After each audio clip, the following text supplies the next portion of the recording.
Computer বক্সের সকেটে যদি Jack ভেঙে থাকে তাহলে কিভাবে সেই ভাঙা জ্যাক বের করবেন আমি দেখাবো। ভিতরে যদি ভেঙে আটকে থাকে তাহলে সেটা বের করতে হবে, না বের করলে কিন্তু জ্যাকটা ঢুকবে না। আটকে থাকা জ্যাক কিভাবে বের করতে হয় দেখেন, আমি এটা বের করেছি, বের করাটাই দেখাইতেছি। হচ্ছে কম্পিউটার বক্স, এটার মধ্যে যেটা আটকে আছে আমি ওখানে খুলে ফেলছি সেটা দেখাইলাম। এখন কিভাবে খুলবো আপনাকে দেখাবো। দেখেন আপনারা এখানে তিনটা খালি আছে, একটার মধ্যে কিন্তু এটার মধ্যে ভেঙে আটকে আছে।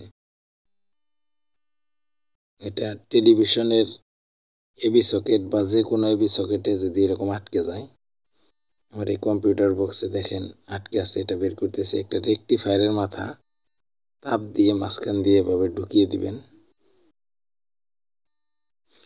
তাপ দিয়ে রেকটিফায়ারের মাথাটা তাতাল দিয়ে তাপ দিয়ে ঢুকাইতেছি। আর আপনার কাছে তাতাল না থাকলে ম্যাচ দিয়ে এরকম তাপ দিতে পারেন, গুণের মধ্যে তাপ দিয়ে ঢুকাই দিলেও হবে, বা তামার তারের মধ্যে ম্যাচ দিয়ে তাপ দিয়ে এরকম তারটা ভিতর দিয়ে ঢুকিয়ে দিবেন। তারপর একটু চুরিয়ে গেলে গরম যখন কমে যাবে তখন এটা নড়াচড়া দিয়ে বের করবেন। দেখেন আমি নড়াচড়া দিয়ে টান দিতেছি, ভিতরের ভাঙা জ্যাকের খণ্ডটা বেরিয়ে আসবে। এই দেখেন বেরিয়ে গেল। এরকম সহজ পদ্ধতিতে বক্স না খুলেই আপনি এই সকেটের ভিতরে জ্যাকের মাথা ভেঙে আটকে গেলে সেটা বের করে নিতে পারেন। দেখেন আমি এটা এখানে আবার তাপ দিয়ে এটা মাথা দিয়ে খুলে দেখাচ্ছি। সকেট থেকে কিন্তু আমি সুন্দরভাবে বের করলাম। এরকম ভালো ভালো ভিডিও পেতে আমাদের দিল ইলেকট্রনিক্স চ্যানেলের পাশে থাকুন। প্রতিদিন নিয়মিত ভিডিও পেতে চ্যানেলটি সাবস্ক্রাইব করে বেল বাটন ক্লিক করে রাখুন, যাতে আপনারা সরাসরি আমাদের ভিডিও পেয়ে যান। দেখেন এরকম ভিতরে ছিল, এটা আমি বের করে ফেলছি।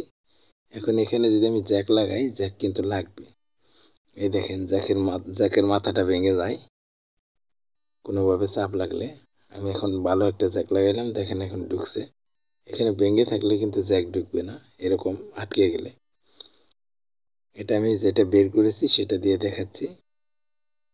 দেখেন এরকম জ্যাকের মাথা ভেঙে থাকে, মাঝখানের মাথা এটা ভেঙে যদি ভিতরে থাকে, আমি যেভাবে বের করলাম এভাবে বের করে নেবেন। এখন বের করে এটা এভাবে লাগিয়ে ফেলবেন। দেখেন আমি এটা কমপ্লিট করে ফেলছি।